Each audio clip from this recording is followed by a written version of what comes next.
muraasa siniin jenna walaloodhaan ani foksiin. Dhaggeeffattoonni keenyas qabiyyee walaloo keenya irraati erga walaloo keenya maal akka ta'e hubachuuti danda'u.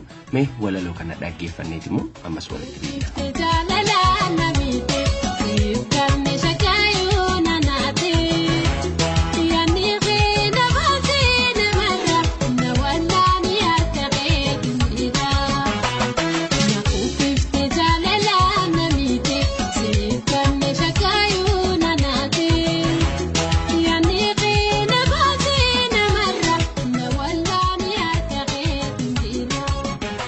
Sayadeen beeku akkas ta'an seene akka carraa ta'ee yeroo wal baran haasaa keenyaan ala homaa hin tilmaamne sin jaalladha jedhee tasa hin abjoonne oolee bulee garuu yeroo nuuf ilaalu sagalee kee dhabnaan ani rafeen bulu dhiyee yoo bari'u yaanni koo si bira hirribnis badeera kunoo siree koorra asiifachiin jedha waa'ee keen abjoodha sabboonaa biyya koo yooman si argadha jaalala koo ibsuuf afaaniin dubbadhee safuutu na qabe sitti munsaalfadhe. Garummaa hubannaan nama cimaa taanaan akkan si jaalladhu sitti odeessuu baadhus ani afaan kootiin gochi koo ni ibsa ijji koo ragaadha mee natti siqiitii dhukkuba koo yaali kanan sitti madda.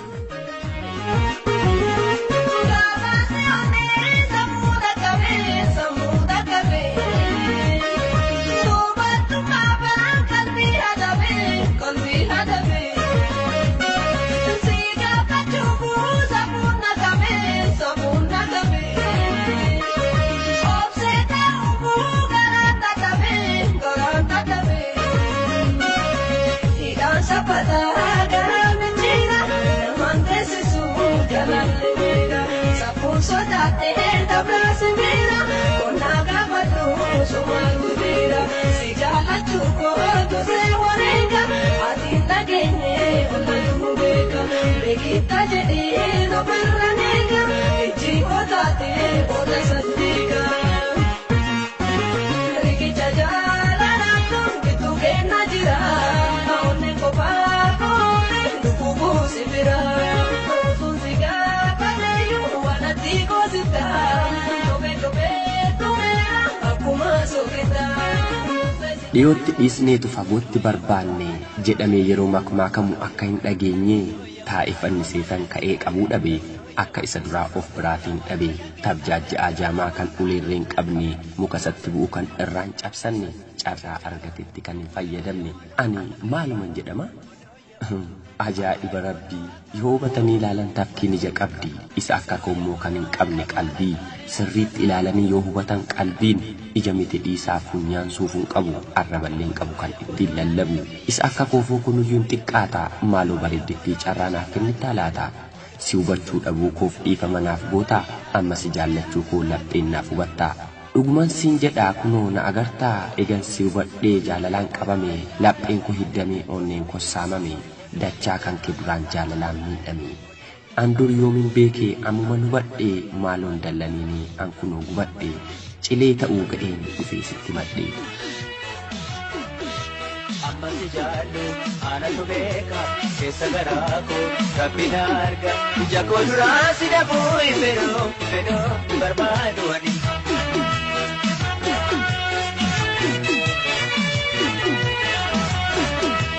Amma si jaallu anatu beeka keessa garaa koo rabbina arga ija koo duraa si dhabuu fedhoo barbaadu ani.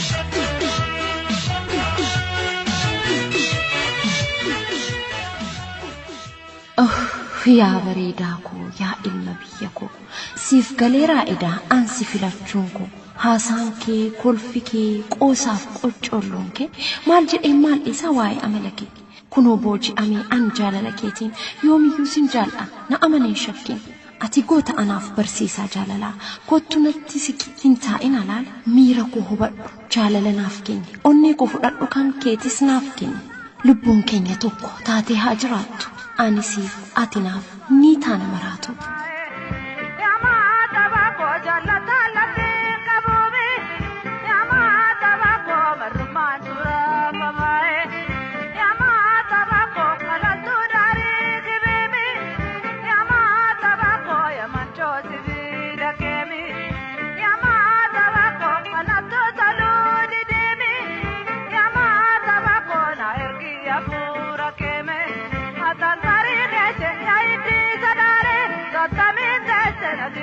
takan atan tarik ese naidi zanare tatabin ese nagidi takan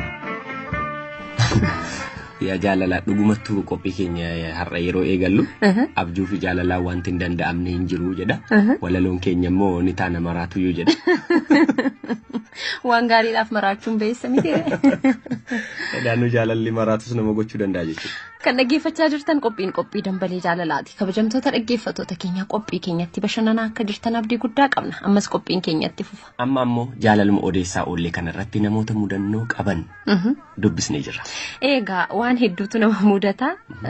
Namoonni mudannoo adda addaa qabu jaalala waliin wal qabate jechuudha. Isaanuma keessaa namoota nutti himan keessaa muraasa isaanii waan isin bashannansiisa jennee yaadne walitti qaqqabanneerra. Isa duukaa bu'aa ammas turtiin keessan waliin haa ta'u si waliin jiru. Babale sedeme mama lafo amalika gilesa kagara jalali sala perdonara ya jarana walale malafo babale sedeme mama lafo amalika gilesa kagara jalali sala perdonara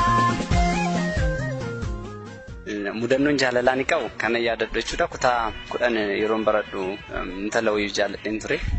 Intalitti jechuun baay'een ishee jaaladha ture jechuudha jalqabadhas kanan ishee jaalala kan seenee jechuudha ishee argachuudhaaf jecha guyyaa guutuun dhamaa ture jechuudha jechuun kutaa 9 barattee ani 10 baradha ishee argachuudhaaf kutaa 10 irraa gara 9 deemiin baradha maaf Oroonaan jedhin keessatti barsiisuun kutaa 9 fi 10 foonta ba'uuf qormaanni kanan qayyabadhu wajjin maal fakkaata kan amma maaf danda'a kan jedhu jechuudha afan barsiisota illee mooksii achi dhaqee faa barachaa ture garuu kanan barachoota hin taane ishee ilaalaa naqa jechuudha kanarraas kanaaf immoo yeroo manatti galu naannoo xinnoo shiman iddoon ani jiraadhu fi kan isheen iddoon itti jiraattu xiqqoo shorraa fagoodha ishee argachuudhaaf jecha naannoo ishee deemiin dhaabbadha garuu waamu achuma akka carraatee suuqii faa deemtee dheetan tarii argadha dheetan akkasitti nuyicha ture akka carraatee kutaa 10tti jechuudha qabxii gaarii galmeessa jedhanii kan inni eegan ture keessaa barataa isa tokkoon ture jechuudha qabxiin kunis baay'ee ganna jalaa bu'ee garuu darbeera kutaa 11tti gaafan kutaa 11tti darbee tiriitii gochaa turte jechuudha oomaa miti barumsa kee baradhu wajjumaan jiraan nama rakkina qabu naan jetti turte jechuudha gaafsanaanis abdii godhadhee bakka nan argadha dheetan keessa kottotuun shakkin nan argadha jechaan ture jechuudha garuu nuti argatiin akkasuma jennu umarratti barsiisuu wajjin taamraa jalqabdeedha barsiisachaatti heerumte achumaanis immoo wanta baay'ee yaadeen ture garuu uumaa gochuu hin dandeenye isheen naannoo biraa deemti kan isheen baratte jechuudha kutaa 11 iddoo biraatti baratte anis kutaa 12 achumatti baradhe ture waliin agarree bifa saniin addaan bane jechuudha ishee wajjin kanarraan kan inni badhu jarjaranii jaalala keessa seenus bu'aa akka hin qabnedha jechuun as keessatti yookaan immoo jaalala keessatti gaafa seentu nama mari'achuu qabda barsiisaa keessa ta'uu danda'a hiriyoota keessa ta'uu danda'a namoota mari'achiisuu qabna fakkeenyaaf hiriyoonni koo yeroo na gorsan keessatti maal inni isaan iyyuu naga'u ture jechuudha insoo bakka kan intalittiin maal ishee agarsiisee faanaan jedhu maaliif akkasitti ishee wajjin akkas taata maaliif faanaan jedhu ture garuu hin nageenye ture jechuudha dhaga'uun qaba ture jechuudha maali bu'aa hin qabu mari'attee maal jettee hin qaqqabda as onnoo keessa qofa miti haayiskuulii keessa miti fakkeenyaaf haayiskuuliidhaa dabartee pireparaatorii gaafa galtu jira pireparaatorii deemtee yuunivarsiitii galuu jiruu danda'a garuu namni jalqaba hamma dhumaatti jiraanti namoota jechuun muraasa ta'uu danda'u kanaaf yeroo qaba gaafa barumsa kee fitte warri keessoo isii eegaa biyyi keessoo isii eegaa sanaaf gaafa galmaan gaadde kan si barbaachisu nama tokko filatte wajjin jiraachuu kan dandeessu ta'uu isaalee kan nan Sodane gaafa jirake manan turre daandoo keessan ture waamicha kee odoo na koomataare Sodane gaafa jirake manan turre daandoo keessan ture waamicha kee odoo na koomataare.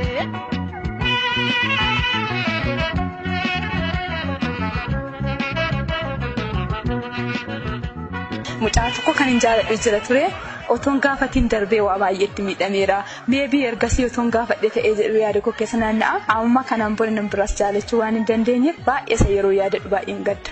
Jechuun amma fakkeenyaaf karaa barumsaa miidhameera amma yeroo namoonni illee yeroo hiriyoonni koollee amma jaalalli si lammata sin qabu jedhanii yeroo hundaa hiriyoonni koollee natti kolfu waan akkasiin narra gahee kanaaf yeroo hundaa waa jaalalan dubbadhu ani san bira miidhama kan kana narra gahee bal'inaan inaas maaliif waan miidhamee targee innaas dhaamsa ani dhaam dubartoota yuunivarsiitii galan kanaan booda yuunivarsiitii galaniif dhaamsa ani qabu yoo mee jaalalli illee sin qabaate otoo ni miin akkan dabarre tooma walitti bakka itti muudha mucicha sanitti otoon gaafatin itti miidhamurra itti maniirre deebii argachuu yeroo kana sin jedhu aadaa waan ta'eef dubartoonni sodaatu waan kana yoo ta'es yoo ta'u baates gaafachuu.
Mudannoon nama dafee riyaa tokko jaalladhe ture. Riyaan jaalladhe kun nama baay'ee jaalladheera kutaa 12 baradha ture. Maatii korra fageenya taa'een mana kiraayii keessa kan jiraachaa ture. Nama jaalladhe kana biroo tokko keessa maatii kootti dhaqanii nama akkasii jaallattee adeemsa gadee jalqabde jedhaniitu naiman erga naimanii booddee bakka maatiin koo gaafanii mana kiraayitii ba'ee maatii kutaa 12 xumuree galu natti dheekkamanii natti aaranii baay'ee na balaaleffatanii maatiin koos firoonni maatii koos gaafa na lolan hiriyoonni koos na lolanii kallattii hundumaan nama hundumtuu baay'een irratti gaafsan ka'ananii kanarraa kan ka'e nama sana baay'een jaalladhee jira dhiisuu hin dandeenye sammuun koo aariidhaan tuqamee jireenyi koo aariif gadda keessa galee kanarraan kan ka'e miidhama garaagaraa keessa bee miidhamichis ji'a tokkoo fi aariirraan kan ka'e nyaata nyaatiin jiraadhe jechuun hin danda'a waa tokko waan nyaadheen qabu garaacha dhukkubbii nyaata liqimsuu hin dandeenye boqonnaan arganne mataa dhukkubbiidhaan miidhameera ji'a tokko booda dhukkuba bakka ciisichi kan na ciibsu dhukkuba na qabe dhukkuba sana gaafa ciise torban tokko ciisu maatiin koo mana yaalaa gaafa na geessan mana yaalaa yommuu deemeedhu irra dhiigaatii fi garaacha dhukkubbiidhaan baay'ee miidhamteerti maal taateyyuu mucaan keessan kun jedhanii harma maatii nageessan sana gaafa gaafatan bakka naanii isaanis yeroo sana qoricha naa kennames waan qoricha yaala naa laatan sanaaf fudhachiisanii fuudhanii nagalanii ergasii booddee maaliif akkas taateyyuu akkas aartaa bakka arga jaallatte nama jaallatte bordhaxxee miidhamii jenne si gorsine waan ta'eef sammuu kee nagaa godhi deebisee akka duriitti barumsa keettis jabaadhu yaada kee jijjiiriin gaddanii bakka naan jedhanii gorsanii anis kanaan booddee bakka dhiisee nama sana wajjin ammarraattu jiraachaa jira maatii kojjis nagaama ta'een jira mudannoon na mudate kana galatooma.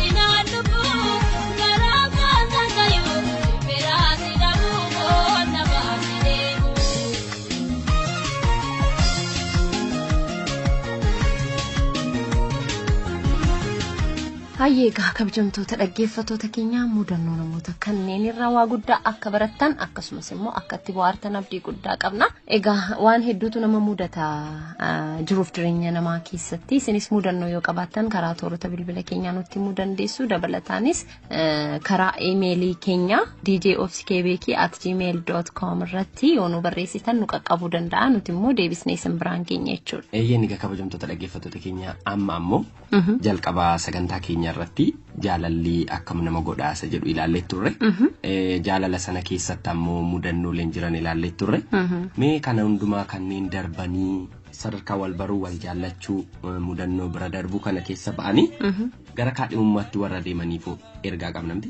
Eeyyeen egaa erga wal jaallatanii booddee garuu jaalala sanaaf of eeggannoo akkamii gochuu qabu? Jaalala sanaan immoo gara fuulduraatti sadarkaa ammamii deemuu qabu? Jaalalli utubaa jireenyaati. Jaalala sana irratti kan maatiin ijaaramu yookaan kan bultiin ijaaramu. Bultii ijaaramuu isaa duratti immoo kaadhimummaan kun ni jira. Mee isatti gaafa darban of eeggannoo akkamii gochuu qabu jarree wal jaallatan lamaan kun isa jedhu laalla jechuudha.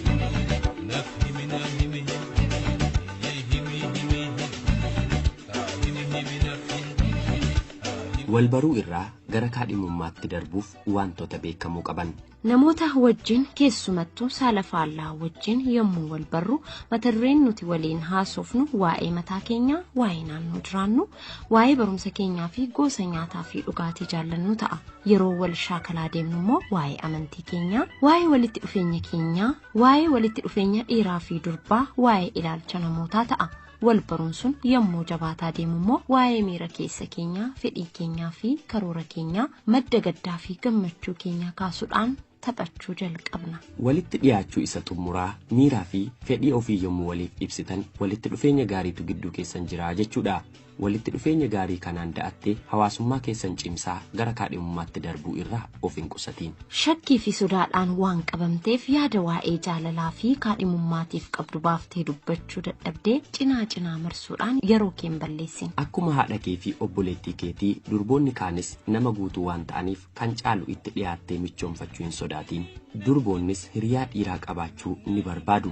Aadaa yookaan akkaataa uumama isaanii ta'ee durboonni dhiira keessa isaaniitti jaallatan tokko afaanii baasanii itti dubbachuus ta'ee gocha jaalala agarsiisu itti muudhaaf baay'ee daagii ta'anii argamu. Haa ta'u malee ati immoo durba uumama akkasiitiin uumamte hamma jaalalli ishee si dhiphisuu ga'utti jaallatteetta ta'a.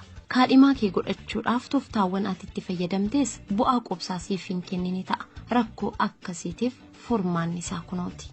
Haalonni akkaataa dhiyaannaa gaarii uumuuf gargaaran deddeebitee wal arguudhaan akka ishee irraa barattetti waan isheen barbaadduu fi jaallattu qabadhu dhiyaadhu. Namoota kan biroo waliin keessumattuu dargaggoota si fakkaatan waliin waan isheen wal dorgomsiisuu barbaaddu irratti ati karaa dandeessu hundumaatiin guutuu taatee itti mul'achuu qabda. Amaloota hiriyoota kee waliin agarsiisaa turte haala gaariidhaan hir'isaa adeemuu qabda. Ishee wajjin hiriyaa garaa qulqulluu kaadhimaa jaalalaa fi gaa'ilaan waliin taa'uuf akka barbaadde ibsiif. Yeroo kanatti fedhii ishee guutuu fi akkaataa barbaachisaa ta'een ishee gargaaruun kee namoota biroo isheen madaalaa jirtu caalaatti akka kiiloo kaaftu waan godhuuf dandeettii kee hojiidhaan agarsiisi. Durba miira ishee ibsachuuf daagii taate jechoota baay'eedhaan jireenya ishee hin shaakaliin. Tasgabbaa'uu dhabuun kee waan ishee malee nama biraa jaallattee filannoorra jirtu itti fakkaachuu waan danda'uuf suuta jedhe. Keessumaayyuu yaada keessa keetii erga ibsitee fi booda isheedhaaf toora haasaa gad lakkisiif. Kan kee yoo taate deebitee ni dhufti. Deebitee hin dhuftu taanaan yoomiyyuu kan kee ta'uu hin dandeessu. Hin deebine waan ta'eef kan keen turre. Ati jaallatteetta jechuunis isheen si jaallatteetti jechuu miti. Erga jaallatanii booda callisanii boqonnaadhaan eeggachuutu gaariidha. Tarii isheen nama tokko iyyuu hin jaallattu yoo ta'e hammuma ati dubbii itti baay'ifti ittumaa si jibbaa deemuu waan dandeessuuf of eeggadhu. Waan dandeessu qofa godhi malee waan hin dandeenye gochuuf wajabbaruun kee salphina sitti fiduu danda'a.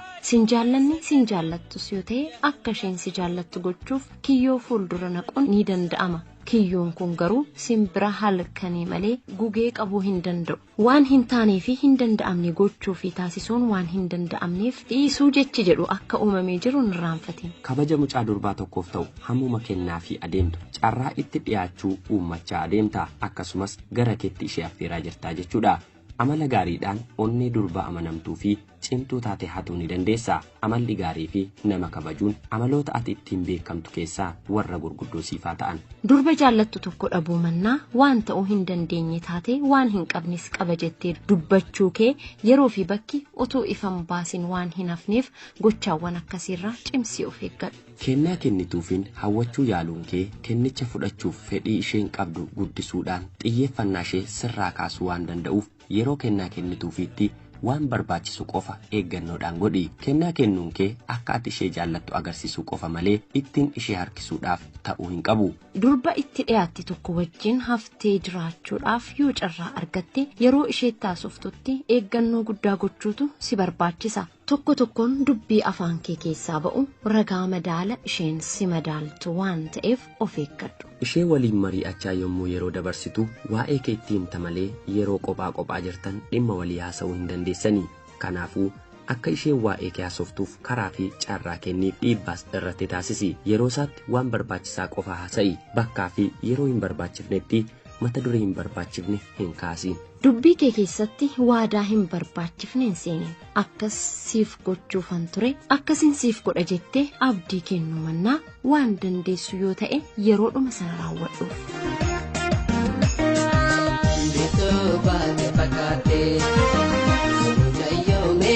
Gamna bukuti